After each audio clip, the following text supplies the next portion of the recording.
আসসালামু আলাইকুম, আমি নীরব হাসান। আশা করছি সবাই ভালো আছেন।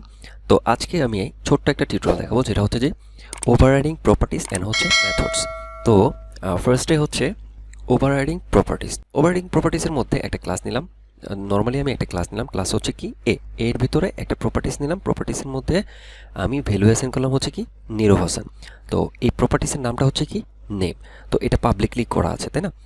এর মধ্যে আমি আরেকটা ক্লাস নিলাম, ধরেন আরেকটা ক্লাস বি এক্সটেন্ড করে কাকে, এ কে, মানে এ ক্লাসের ভিতরে সে অ্যাক্সেস করতে পারবে। তার আগে আমি বুঝিয়েছিলাম ইনহেরিটেন্স, তো এটা অ্যাক্সেস করতে পারবে। এখন আমি এটার ভিতরে আরেকটা প্রপার্টিস নিলাম। আরেকটা প্রপার্টিস কি নিলাম?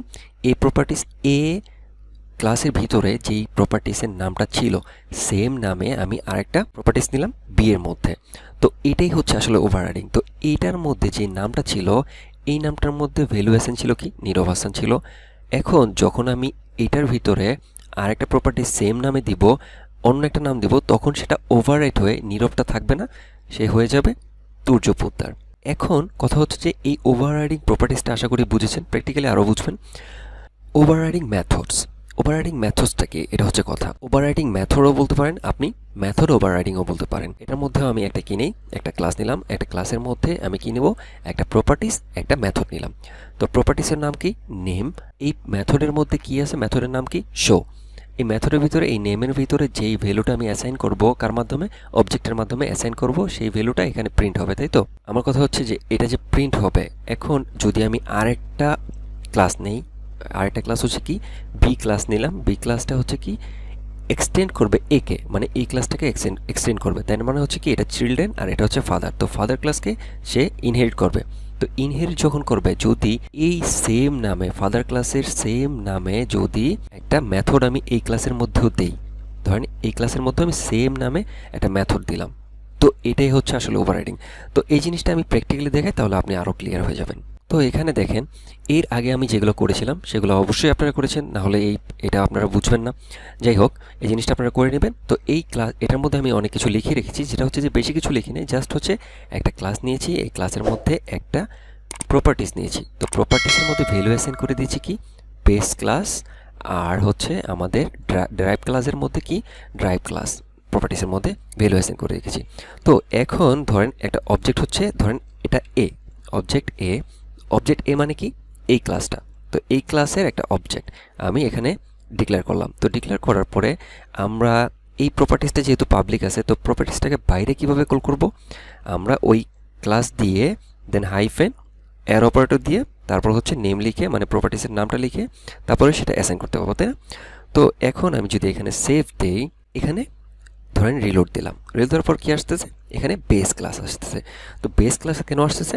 কারণ হচ্ছে আমি এই বেস ক্লাসের একটা অবজেক্ট নিয়েছি, অবজেক্টটাকে আমি অবজেক্টের মাধ্যমে আমি প্রপার্টিসটাকে অ্যাক্সেস করেছি, তাই না? তো এটাকে আমি ইগো করলাম, ইগো করার পর কী আসলো? এই যে বেস ক্লাসটা আসলো। তো এখন নামটা কিন্তু সেম, অবজেক্টটাও কিন্তু সেম, কিন্তু অবজেক্টটা এখন আমি বি দিব, এখানে এর পরিবর্তে বি দিব, কিন্তু আমার প্রপার্টিসের নাম কিন্তু সেম। এই যে প্রপার্টিসের নাম কিন্তু সেম, মানে প্রপার্টিস এখানে, মানে এই ক্লাসের ভিতরে যেহেতু এটাকে ইনহেরিট করতেছে এই ক্লাসকে, তো সেহেতু এটার ভিতরে যখন আমি এই প্রপার্টিসটাকে আমি ডিক্লেয়ার করলাম, নামটা চেঞ্জ করে দিলাম, তখন আগের নামটা সে চেঞ্জ হয়ে এই নামটা হয়ে যাবে। তার মানে এইটাকে ওভাররাইড করে সে এই প্রপার্টিসের ভ্যালু অ্যাসাইন করে দিবে। তো এখন আমি সেভ দিই, রিলোড দিলাম, দেখেন ড্রাইভ ক্লাস চলে আসছে। তার মানে বুঝতে পেরেছেন যে ওভাররাইডিংটা আসলে কি। এখন আমি কি করব? ধরেন এটা আমি কেটে দিলাম। এখন এই অবজেক্টের মাধ্যমে এখানে আমি একটা ফাংশন বানাবো। ধরেন এখানে একটা ফাংশন লিখলাম। এই ফাংশনটা কি? এটা হচ্ছে পাবলিক ফাংশন। ফাংশনের মধ্যে এখানে কি করেছি?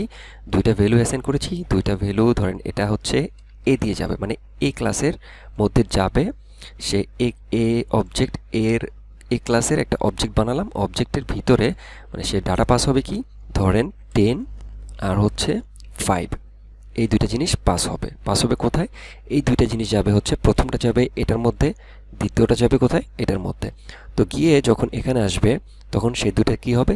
যোগ হয়ে যাবে, মানে এই দুইটা জিনিস এডিশন হয়ে যাবে, তাই না? দেন রিটার্ন করবে।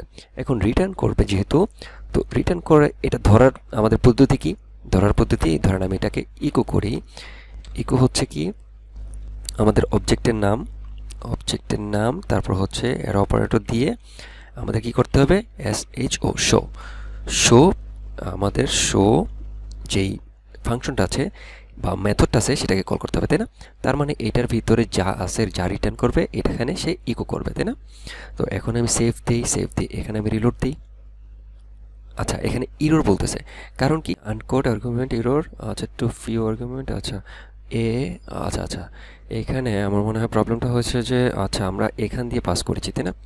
সো পাস করতে হবে কি এই ফাংশনের ভিতরে, তো এই ফাংশনের ভিতরে আমরা পাস করব কি, ধরেন 10, আর সেকেন্ডটা হচ্ছে কি 5 দিই। আসলে সেভ দিলাম, সেভ দেওয়ার পরে এখন আশা করছি প্রবলেমটা সলভ হ্যাঁ হবে। সো দেখেন কি হলো, যে এটার মাধ্যমে পাস হলো, কারণ হচ্ছে এই ফাংশনের মধ্যে আমি তো এখানে পাস করতেছি না, তাই না? আমি পাস করতেছি কোথায়, এখানে আমি তো কনস্ট্রাক্টর ইউজ করতেছি না, তো এই জন্য আসলে প্রবলেমটা হয়েছে।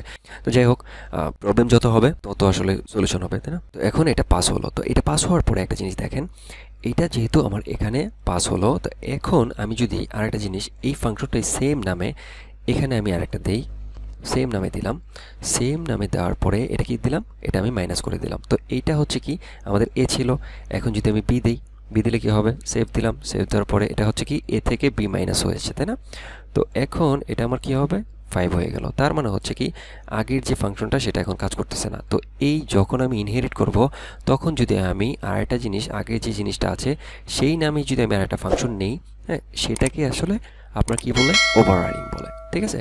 তো এখন আমি এটা যে পাস করছি, এখন ধরেন এই জিনিসটা আমার নাই, এটা আমি কেটে দিলাম, কেটে দেওয়ার পরে আমি এই বি এর মধ্যেই প্রিন্ট করব, কি হবে, এইটা যখন আপনার বি এর মধ্যে যেহেতু এক্সটেন্ড করতেছে, তার মানে হচ্ছে বি যখন এখানে এই জিনিসটা পাস হবে, এই জিনিসটা এখানে পাস হবে, কোথায় হবে, যেহেতু এখানে ফার্স্টে আসবে, এই জিনিসটা শো এর মধ্যে এখানে খুঁজবে, কারণ আমি বি এর অবজেক্ট নিয়েছি, তাই না? তো এই জিনিসটা ফার্স্টে এখানে খুঁজবে, এই ক্লাসের ভিতরে খুঁজবে। তো যখন সে এই ক্লাসের ভিতরে পাবে না, তখন সে কোথায় যাবে, এই ক্লাসের ভিতরে চলে যাবে। তো এই ক্লাসের ভিতরে ফাংশন যখন পাবে, ওই ফাংশনের ভিতরে ঢুকে যাবে, ঢুকে তারপর হচ্ছে এই ফাংশনটা ইউজ করবে, রিটার্ন করবে কি এ প্লাস বি। তো সেভ দেন, সেভ দেওয়ার পরে এখানে রিলোড দেন, দেখেন 15 চলে আসছে। সো আশা করছি এই ওভাররাইডিংটা বুঝতে পেরেছেন, ওভাররাইডিং মেথড আর ওভাররাইডিং প্রপার্টিসটা পুরোপুরি ক্লিয়ার হয়েছেন। তো তারপরে যদি কোনো প্রবলেম থাকে আমাকে জানাবেন, আমি কমেন্টে সলভ করে দেওয়ার চেষ্টা করবো, অথবা আমাকে ফেসবুকে নক করতে পারবেন। ধন্যবাদ, আসসালামু আলাইকুম।